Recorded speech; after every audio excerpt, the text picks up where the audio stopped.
Cruise news time, and I hope you took your meds. I hope you're ready for this one. We got a heck of a show today. An update on the missing Carnival cruise passenger, an airlift at sea, a pro sports team getting a cruise line sponsorship, and I've spent some time praying to my God, and even to gods I don't even believe in, that this Carnival rumor would be true, and Carnival's finally addressed it. Will I be happy or will I be devastated? It's the latter, I can tell you that. Cruise news and my views. Let's talk about it.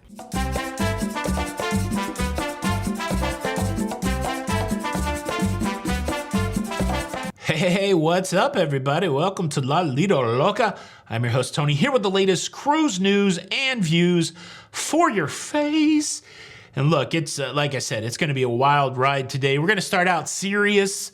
If that's you, we're going to start out serious, and then we're going to devolve. We're going to devolve into madness. That's the outline. I hated turning in outlines. I want an outline of your paper. I just want to write the paper. I don't want to give you an outline. I don't want my thoughts to be that well organized.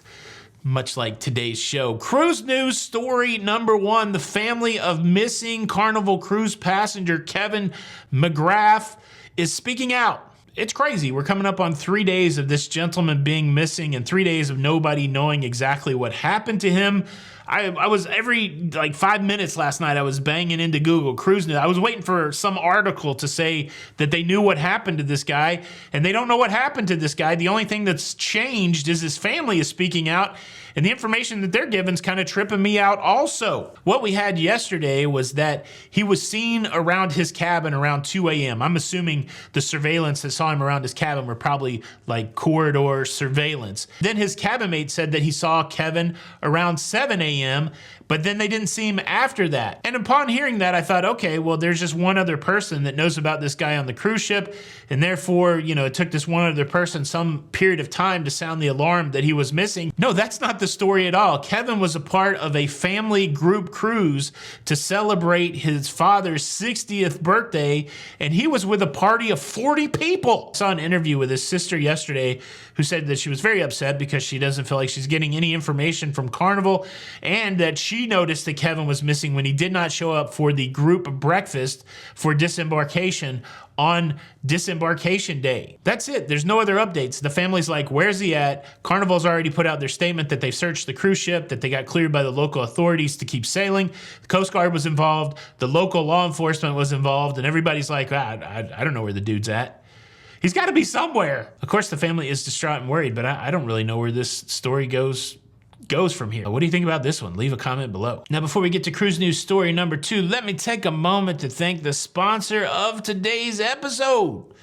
Wearing a hat yesterday, Tony, take it away. Today's episode is sponsored by Private Internet Access, and well, I know I am just a couple weeks away from another international trip, and I also know that I will be using a lot of public hotspots, public Wi-Fi, and of course the challenge with public Wi-Fi is it exposes my data and my internet activity to prying eyes of identity thieves and prying eyes of hackers. Private Internet Access is a virtual private network application, or VPN for short. It is an important tool that safeguards your internet activity by hiding your IP address and passing your internet data through an encrypted tunnel. It's a necessary line of defense against those that are looking to access and to steal your data. PIA VPN is easy to use. It installs with a single click and it protects all of my internet connected devices with support for Windows, Mac OS, Linux, Android, iOS. Private Internet Access VPN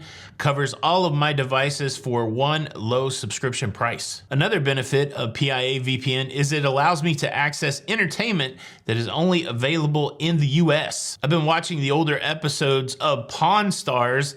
I really do enjoy that show. I love it when somebody comes in with an old comic or some interesting historical artifact. And I've been watching that on Netflix. And unfortunately, Pawn Stars is only available on Netflix in the United States. So on my upcoming Canada trip, if I want to see what's going on at the pawn shop, well, I can't do it through Canadian Netflix, but with PIA VPN, one simple click, I can connect to a server in the US.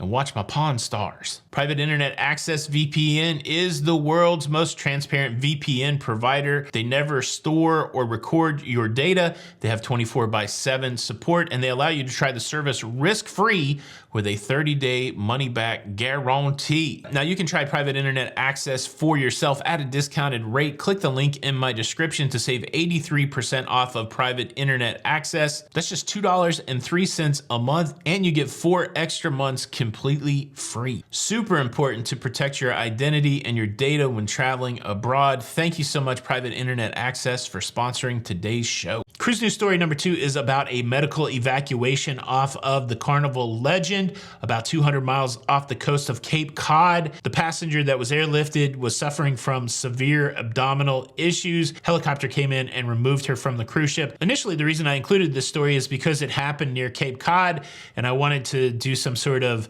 Kennedy accent, but then I realized I don't have a good Kennedy accent, and I was going to do some Cape Hatteras joke or something like that. Actually, coming to think about it, like if I'm thinking back to my 10th grade history class, I do believe I read a story about President John F. Kennedy on a cruise ship back in the 50s. I think this is like way early into Carnival's history.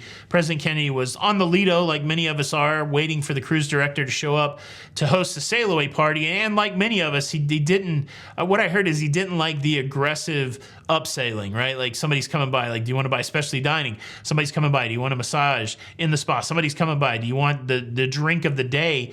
And I think he was, I think he kicked off into his famous speech, "Ask not."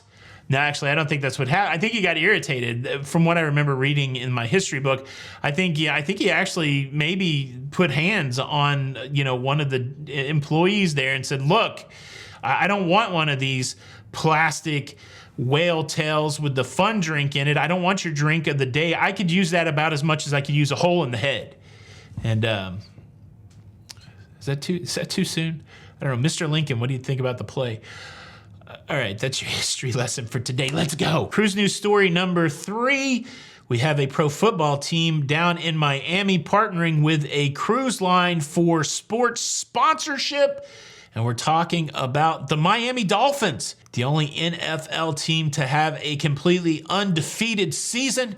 And they have partnered with MSC Cruises for sponsorship. So what does that mean exactly? Well, it means in the stadium there, the Hard Rock Stadium in Miami, there will be some MSC branding, and additionally, MSC will be able to use language like MSC, the official cruise line of the Miami Dolphins, which is wild because dolphins can swim without a cruise ship. So I want to see some marketing with dolphins on a cruise ship on the Lido. And what MSC is doing, certainly not new in the cruising space. We all know that Miami is one of the hubs of cruising.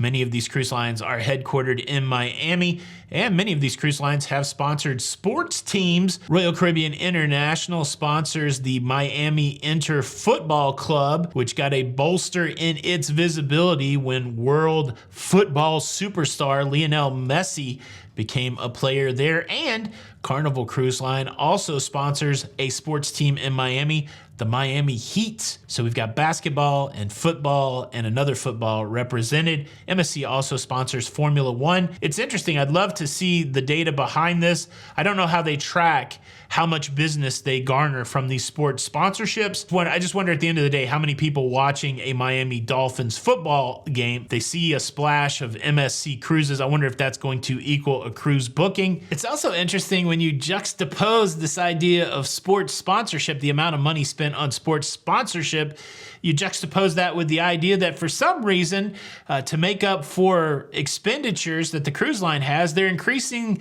the cost of things, charging for things that didn't used to cost anything. Like MSC, I think if you eat multiple entrees now, that's going to cost you extra money.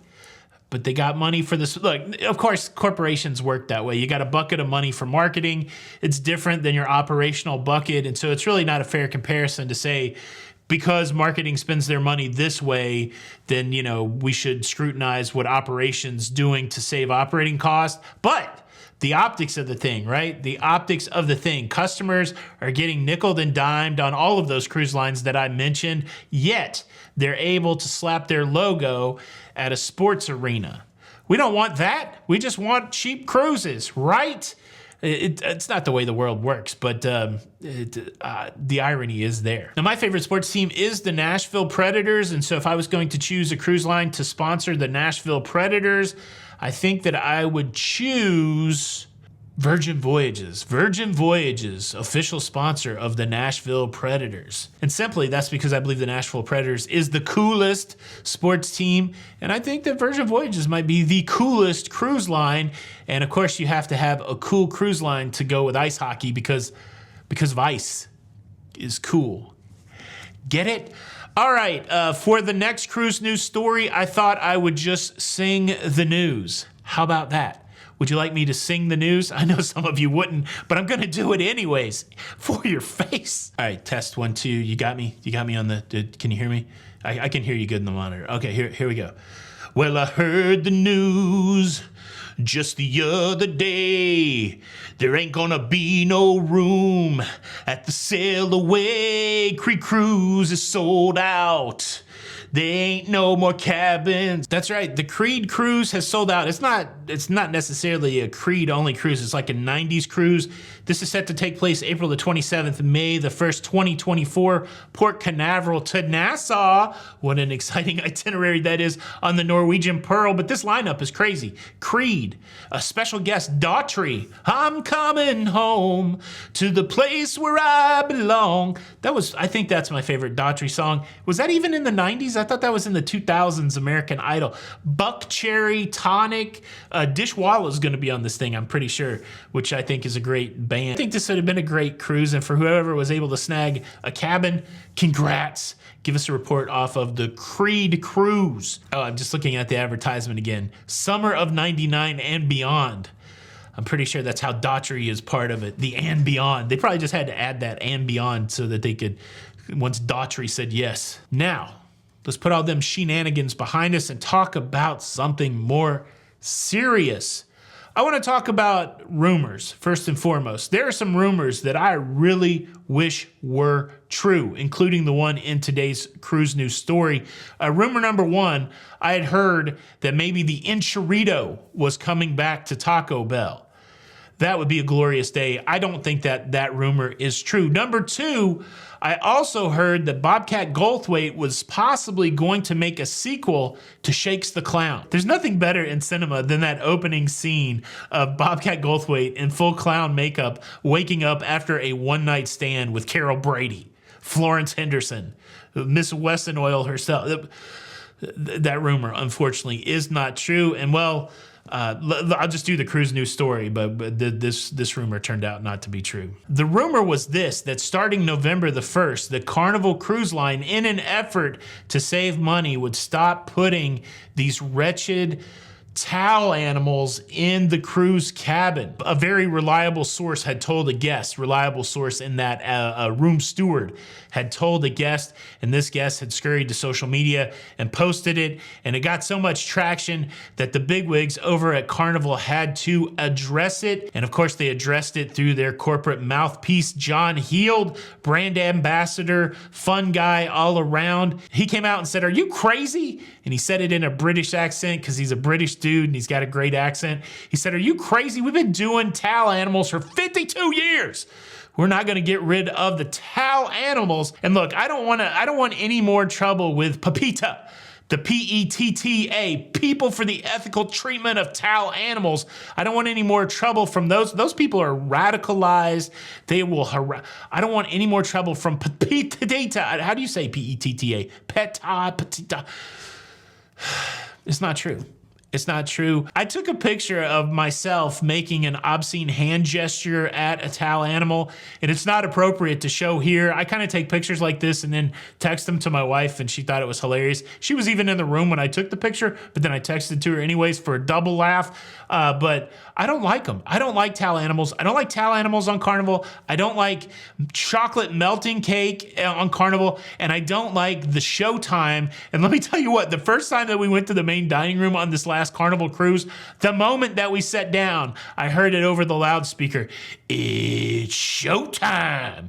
And then all of a sudden, somebody popped out in a Copacabana type shirt from a 1970s Barry Manilow special I saw on HBO. And all of a sudden, it was some Bruno's Mars song. And all I wanted was my sad shrimp cocktail. All right, that's it. Boom, that's your cruise news. I hope you enjoyed it. Are you excited that the towel animals survived? Or are you bummed out? Do you care? Leave a comment below. Just a reminder about private internet access. Don't get yourself hacked while traveling. Links are below. Do me a solid. Hit that like button on the way out. Subscribe if you haven't. Cruising.